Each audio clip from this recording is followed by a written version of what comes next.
Cup అటుకులను mixie జార్లో వేసుకొని పొడి చేసుకోవాలి. దీనిలో పావు కప్పు శనగపిండిని కలుపుకోవాలి. స్టవ్ వెలిగించి ప్యాన్ పెట్టుకోవాలి. ప్యాన్లో 1 కప్పు నీళ్ళను పోసుకోవాలి. దీనిలో కొంచెం ఉప్పు, కారం, నూనెని వేసుకొని కలుపుకోవాలి. నీళ్లు మరుగుతున్నాయి కదా, స్టవ్ని లో ఫ్లేమ్లో పెట్టుకొని ఈ పిండిని వేసుకొని కలుపుకొని దగ్గర పడిన తర్వాత స్టవ్ ఆఫ్ చేసుకోవాలి. ఈ పిండి మిశ్రమం ప్లేట్లో పెట్టుకొని చేత్తో బాగా ఒత్తుకోవాలి. కొంచెం పిండిని తీసుకొని ఈ విధంగా కురుకురు షేప్లో చేసుకొని ప్లేట్లో పెట్టుకోవాలి. ఇదే విధంగా మిగిలిన పిండితో కూడా చేసుకోవాలి. స్టవ్ వెలిగించి ప్యాన్ పెట్టుకోవాలి. ప్యాన్లో డీప్ ఫ్రైకి సరిపడా ఆయిల్ పోసుకోవాలి.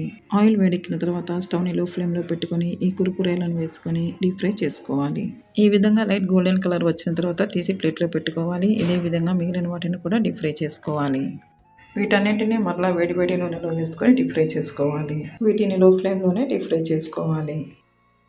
ఈ కురుకురేల మీద రుచికి సరిపడా ఉప్పు, కారం వేసుకొని కలుపుకోవాలి.